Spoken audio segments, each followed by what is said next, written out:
जंगल के एक कोने में एक कबूतर और कबूतरी रहते थे। उनके पास कोई बच्चा ना था। कबूतरी का नाम लूसी था। कबूतरी बहुत उदास रहती थी। लूसी, जंगल में कितने ही पक्षी हैं जिनके हाथ संतान नहीं है। उनको देखो और खुद को हौसला दो। अगर ऐसे ही रोती रहोगी तो कैसे चलेगा? पति जी, मेरा भी दिल करता है मैं दूसरे पक्षियों की तरह अपने बच्चों के साथ नदी पर जाऊं। मैं भी अपने बच्चों के साथ दाना लेने जाऊं। मैं उड़ना सिखाऊं अपने बच्चों को, कभी ऊपर कभी नीचे, कभी साथ साथ उड़ूं अपने बच्चों के। उम्मीद रखो, हौसला रखो। अगर तुम्हारे भाग्य में संतान की खुशी हुई तो ऊपर वाला जरूर पूरी करेगा। दोनों पति पत्नी उड़ते हैं और नदी की तरफ चले जाते हैं। नदी पर गोरी कौवी बैठी हुई थी। वो लूसी कबूतरी से कहती है, लूसी, कब तक यूं बिना संतान के अकेली दुख सहती रहोगी? मेरी मानो तो किसी का बच्चा गोद ले लो। किसी का बच्चा? लेकिन कौन देगा मुझे अपना बच्चा? कोई माँ अपना बच्चा किसी को कैसे दे सकती है? कोई भी ऐसा नहीं कर सकता। कोई किसी को अपना बच्चा क्यों देगा? जब भी जंगल में बारिश तूफान आता है तो बहुत सारे छोटे पक्षी अनाथ हो जाते हैं। किसी का बाप मर जाता है, किसी की माँ, और किसी के तो दोनों ही मर जाते हैं। ये काम तुम मुझ पर छोड़ दो, मैं कोई अनाथ बच्चा आपको ला दूंगी। लूसी तो बहुत खुश हो जाती है। सच? क्या गोरी, तुम सच कह रही हो? तो और क्या, लेकिन बदले में तुम मुझे क्या दोगी? लेकिन ऐसा ना हो कि तुम किसी का बच्चा छीनकर या चुराकर हमें ला दो। ये ठीक नहीं है। नहीं, मैं कोई अनाथ बच्चा ही ढूंढ कर लाऊंगी। अगर तुम मुझे कोई अनाथ बच्चा ला दो तो मैं अपने सोने के झुमके तुम्हें दे दूंगी। ये सुनकर गोरी खुशी से नाचने लगती है। तो समझो, मैं कल तक कोई ना कोई बच्चा जरूर ले आऊंगी। गोरी कौवी वहां से उड़ती है। उसी जंगल की दूसरी तरफ एक चिड़िया अपने तिनकों के छोटे से घोंसले में अपने अंडे के साथ रहती थी। अब मुझसे और इंतजार नहीं हो पा रहा। मेरे बच्चे, जल्दी से अंडे से बाहर आ जाओ और अपनी मम्मा के गले लग जाओ। वो चिड़िया हर वक्त अपने अंडे से बातें करती रहती थी। उस माँ चिड़िया को इंतजार था कि कब उसके अंडे से उसका बच्चा बाहर निकल आए। वो आसमान की तरफ देखती रहती है। सितारे रोशन थे। जंगल में सन्नाटा छाया हुआ था और वो चिड़िया देर तक बातें करती करती आंखें बंद करती और सो जाती। सुबह हो जाती है। मम्मा चिड़िया अपने अंडे के ऊपर 2 पत्ते रखती है और नदी से पानी पीने चली जाती है। कालू, मैं तो लूसी कबूतरी से सोने के झुमके लेकर ही रहूंगी। कहाँ से लोगी कोई बच्चा? बच्चा दोगी तो फिर ही सोने के झुमके लोगी। कालू जी, क्या जंगल में आसपास किसी का कोई छोटा बच्चा है? नहीं, छोटा बच्चा तो किसी का भी नहीं है। हाँ, लेकिन रानो चिड़िया के घोंसले में एक अंडा है। उस अंडे से बच्चा निकलने ही वाला होगा। मैं देख कर आती हूँ और चिड़िया से कोई बहाना बनाकर पूछती हूँ कि उसके अंडे से बच्चा कब निकलेगा। इसका मतलब अपने सोने के झुमके लेने के लिए चिड़िया के आने वाले बच्चे की बलि चढ़ाओगी। मैं सोने के झुमके लेने के लिए कुछ भी कर सकती हूँ। गोरी कौवी उड़ती है और चिड़िया के घोंसले से थोड़ी दूर जाकर बैठ जाती है। रानो चिड़िया तो नदी से पानी पीने गई हुई थी। घोंसला खाली था, इसलिए गोरी कौवी घोंसले के पास आ जाती है। वो पत्ते हटाकर देखती है तो हैरान रह जाती है। अंडा हिल रहा था। अंडा टूटने वाला था और अंडे से चूं चूं की आवाज आ रही थी। लग रहा है इस अंडे से बच्चा बाहर निकलने ही वाला है। गोरी कौवी चोंच मारती है और अंडे को तोड़ देती है। नहीं, आप मेरी मम्मा नहीं हो सकती हो। मेरी मम्मा इतनी काली कैसे हो सकती है? कौन हो आप? अरे छोटी चिड़िया। छोटी चिड़िया नहीं, गुड़िया। मेरी मम्मा तो मुझे अंडे में गुड़िया कहा करती थी। आप कौन हो? ऐसा बोलो, मैं तुम्हारी माँ की काम वाली हूँ। मैं हर रोज घोंसले की सफाई करने आती हूँ। चलो, मैं आपको आपकी मम्मा के पास ले जाती हूँ। मम्मा के पास? हाँ, मैं जाऊंगी। मुझे जल्दी से मेरी मम्मा के पास ले जाएं।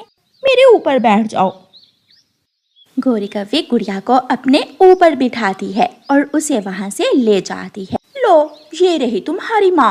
हाँ, मुझे विश्वास था मेरी मम्मा आप जैसी चुड़ैल नहीं हो सकती। ये कौन है गौरी? कहाँ से लाई हो इसे? आहिस्ता आहिस्ता बोलो। फिर गौरी कवि लूसी के कान में कहती है, इसकी माँ कल रात मर गई थी, ये अनाथ है और मैं इसे यहाँ ले आई हूँ। इसे ये ना बताना कि तुम इसकी असल माँ नहीं हो, वरना ये तेज बच्ची रोने लग जाएगी। ये तो बहुत सुंदर चिड़िया की बच्ची है, मुझे ये बहुत अच्छी लगी। अब आप जाएं, मुझे अपनी मम्मा से बातें करनी है। लूसी अलमारी खोलती है और अलमारी से सोने के झुमके निकालकर गौरी को दे देती है और गौरी कवि वहाँ से चली जाती है। मम्मा, मैं उड़ना कब सीखूंगी? आपके पापा दाना लेने के हुए हैं, वहाँ नहीं भाले होंगे, वो बताएंगे आपको। मम्मा मम्मा, जब पापा आएंगे तो मैं घोंसले में छुपकर पापा को डरा दूंगी। जब रानो चिड़िया नदी से पानी पीकर वापस आती है तो घोंसले में टूटा हुआ अंडा पड़ा था, लेकिन वहाँ बच्चा नहीं था। हाय, मैं मर गई। मेरा बच्चा अंडे से निकलकर कहाँ चला गया? फिर मम्मा चिड़िया का ध्यान ऊपर आसमान की तरफ जाता है। आसमान में एक चील मुंडला रही थी। इस जालिम ने मेरा बच्चा खा लिया है। मेरे बच्चे को एक नजर मुझे देखने भी ना दिया। वो बहुत जालिम है। मैंने अपने दिल में अपने बच्चे के लिए क्या क्या सोच रखा था। माँ चिड़िया यही समझती है कि उसका बच्चा चील ने खा लिया है और वो पूरी तरह नाउम्मीद हो जाती है। ऐसे ही कुछ दिन गुजर जाते हैं। कबूतर और कबूतरी ने गुड़िया को उड़ना भी सिखा दिया था। गुड़िया अब अच्छी तरह उड़ने लगी थी। भतीजी, मुझे बहुत खुशी है, मेरी बेटी अब उड़ने लगी है। इसी खुशी में हम पूरे जंगल में मिठाई बांटेंगे। मैं अपनी बेटी के साथ पूरा जंगल घूमा करूँगा। पापा, मम्मा, मैं कितनी भाग्यशाली हूँ जो मुझे आप जैसे प्यार करने वाले मम्मा पापा मिले। आप मेरा बहुत ख्याल रखते हैं। दोपहर के बाद लूसी और गुड़िया हरियाली तोती के घर मिठाई देने जाती हैं। हरियाली बहन, ये मिठाई मेरी बेटी के उड़ने की खुशी में है। मेरी बेटी ने उड़ना सीख लिया है। आपकी बेटी बहुत खूबसूरत है, खुश रहो बेटी। फिर लूसी कबूतरी गुड़िया को साथ लेकर गौरी कवि के घर जाती है। कालू जी, जिस तरह मैंने चिड़िया की बेटी लूसी को देकर ये सोने के झुमके लिए, ऐसे ही किसी दिन हरियाली का आने वाला बच्चा किसी और को देकर अपने लिए सोने की चूड़ियां लूंगी। ये काम तो बहुत आसान है। किसी का बच्चा चोरी उठाओ और किसी को देकर माल कमाओ। लूसी बाहर खड़ी ये सब सुन रही थी। उसके हाथों से मिठाई की प्लेट गिर जाती है। वो रोने लग जाती है। इतना बड़ा धोखा! इस कवि ने मुझे चिड़िया की बेटी उठा कर ला दी और मुझसे कहा कि ये अनाथ है। तो क्या मैं आपकी बेटी नहीं हूँ? ऐसे पूछते हुए गुड़िया की आंखों में आंसू थे। चले, मेरे साथ चले मेरी बेटी, मैं आपको आपकी माँ के पास लेकर जाती हूँ। फिर लूसी गुड़िया को लेकर रानो चिड़िया के पास पहुँच जाती है। रानो चिड़िया उदास मन के साथ अपने घोंसले में बैठी हुई थी। चिड़िया, तुम्हारी उदासियाँ ख़त्म हुई। ले, मैं आपकी बेटी को लेकर आई हूँ। रानो चिड़िया अचानक ये सुनकर उठकर बैठ जाती है। क्या? आपने क्या कहा? ये आपकी बेटी है। मेरे पास कोई संतान नहीं थी और गौरी कवि ने मुझसे कोई अनाथ बच्चा लाने का वादा किया और वो तुम्हारी बेटी उठाकर मुझे दे आई थी। रानो चिड़िया गुड़िया को अपने सीने से लगा लेती है। मेरी बेटी मुझे मिल गई, इतनी बड़ी खुशी! मैं सोच भी नहीं सकती थी कि मुझे मेरी बेटी दोबारा मिलेगी। गुड़िया की आंखों में अभी तक आंसू थे और वो लूसी की तरफ देखे जा रही थी। वो चुप थी और मूर्ति बनी हुई थी। मेरी बेटी, मैं आपसे मिलने ज़रूर आऊँगी, लेकिन यही आपकी मम्मा है।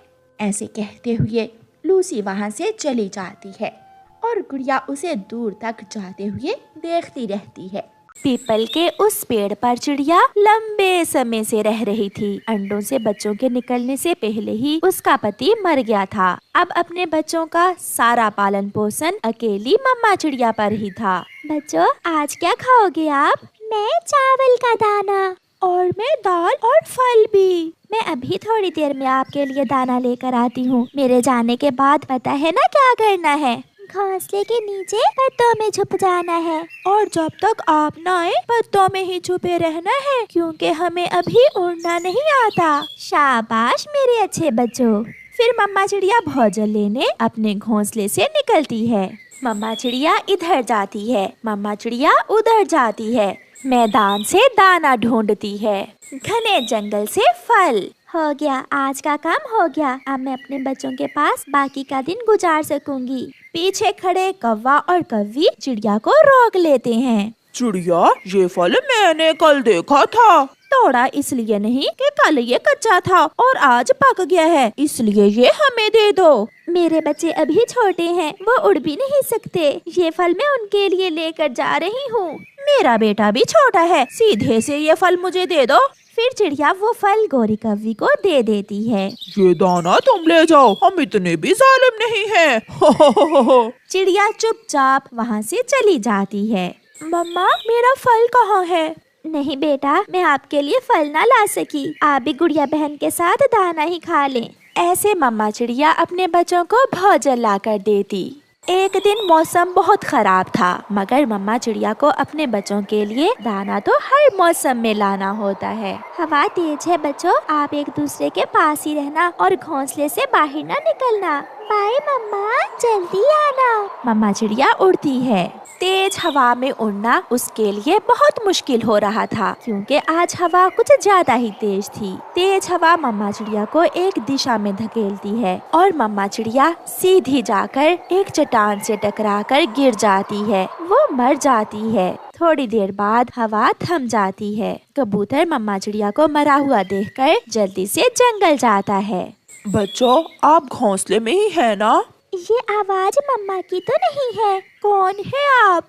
मैं आपकी मम्मा का दोस्त हूँ। बच्चों, आपकी मम्मा अब कभी लौट कर नहीं आएंगी, क्योंकि वो मर गई हैं। पापा की तरह?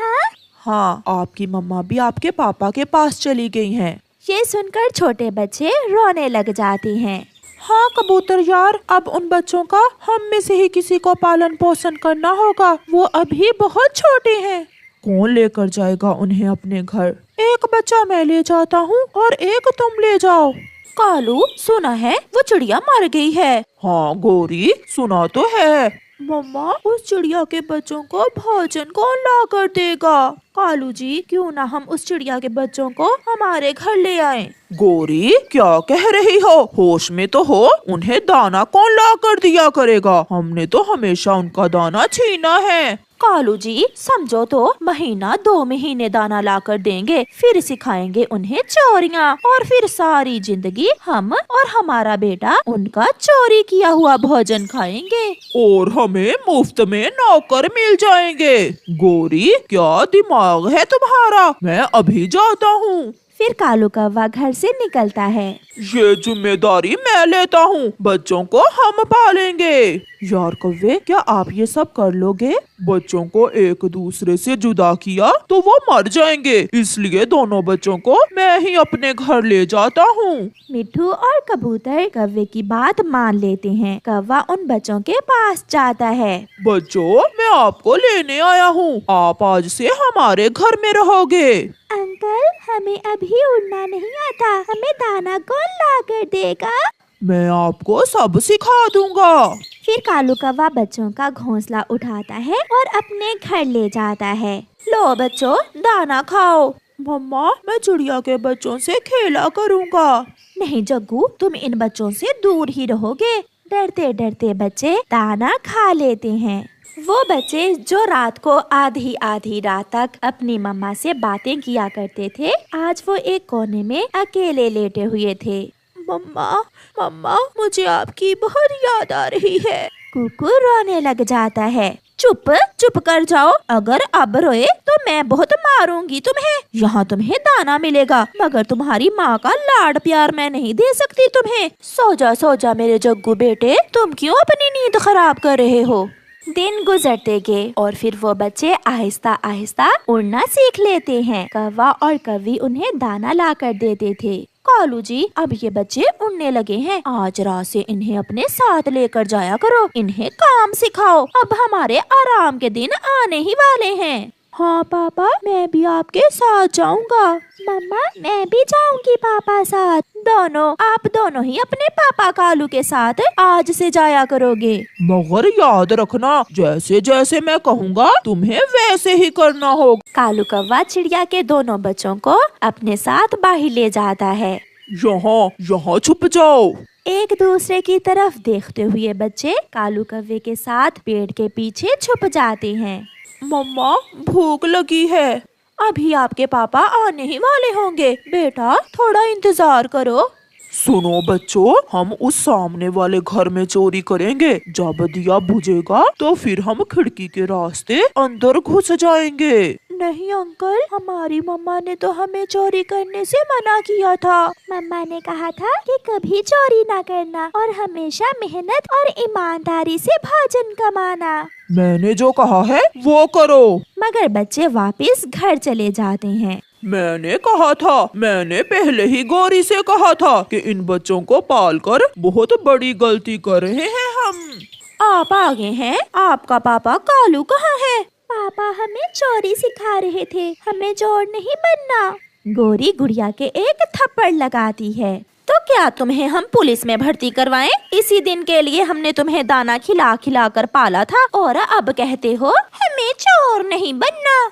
कालू कौवा भी बुलबुल के घर से दाना चुरा कर घर लौट आता है। ये तो रास्ते में से ही वापस आ गए थे। मुझे सब बता दिया है इन्होंने, कल इन्हें निकालो अपने घर से, बड़े आए ईमानदार पक्षी बनने।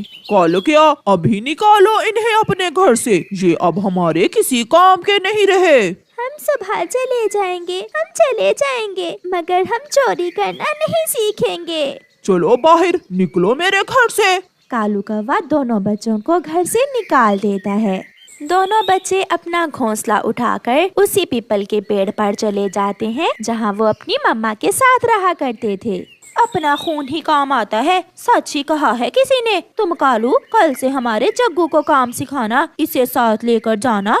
बच्चों, मैं बहुत खुश हूँ, आपने जो किया बहुत अच्छा किया। मेहनत और ईमानदारी का सिला हमेशा मिलता है और बुराई का अंजाम हमेशा बुरा ही होता है। गुड़िया जाग जाती है।